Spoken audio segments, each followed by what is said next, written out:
ఇవే మంచివి, మనుషులకు ప్రయోజనకరమైనవి ఇవే. ఏది మంచిది, ఏది ప్రయోజనకరమైన కంటే సత్క్రియలందు శ్రద్ధ కలిగి ఉండడమే మంచిది. ఏది ప్రయోజనం, మనకి ఏది లాభం అంటే సత్క్రియలను శ్రద్ధకు ఉండడమే మనకు లాభం.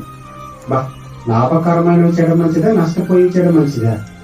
లాభం ఏదో సదే కదా మనం చేస్తాం ఎక్కువగా.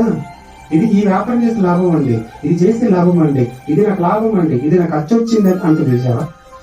మనకు కూడా పరలోకంలో లాభం కలగాలంటే ఏది మంచిది తెలుసా? సత్క్రియందు శ్రద్ధ.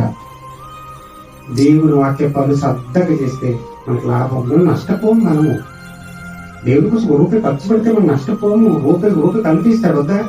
రూపాయికి 10 కల్పిస్తాడు వద్దా? రూపాయికి 100 కల్పిస్తాడు వద్దా?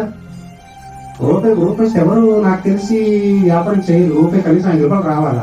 రూపాయి పెడితే 5 రూపాయల కోసం ఈరోజు ఆలోచిస్తారు ఎవరైనా. కానీ దేవుడు రూపాయి పెడితే 100 కోట్లు ఇస్తానని అనుకోండి, అది లాభం కాదని దాన్ని పెట్టకూడదా? మరి ఈ లోకంలో చిరిగిపోయి కాకుల కోసం మనంతా విధిస్తే, ఇగో చిరిగిపోయిన తన మాటలు ఎప్పుడు ఉండే మాటలు ఒక సంట ఖర్చు పెట్టాలి. మరి పరలోకం ఇస్తానని చేచాకి రంధ్రాన్ని పిలుస్తున్నప్పుడు మనం ఎందుకు పోగొట్టుకోవాలి? ₹6 దేవుని కోసం ఖర్చు పెట్టి ₹6 పరలోకం దాచుకుంటే అంతకన్నా గొప్పదే కదా. ఎవరు దాస్తారు మరి? అది సమాజంగా కూడుకోండి, నీ తప్పులు నీకు తెలుస్తాయి. సమాజంగా కూడుకోండి, నువ్వేం చేయాలి నీకు తెలుస్తుంది. సమాజంగా కూడుకోండి, నీ భక్తి అనేది నువ్వు తెలిసిపోద్ది. సమాజంగా కూడండి, మీరు ఎవరి మీద భయభక్తులు నువ్వు తెలుస్తాయి.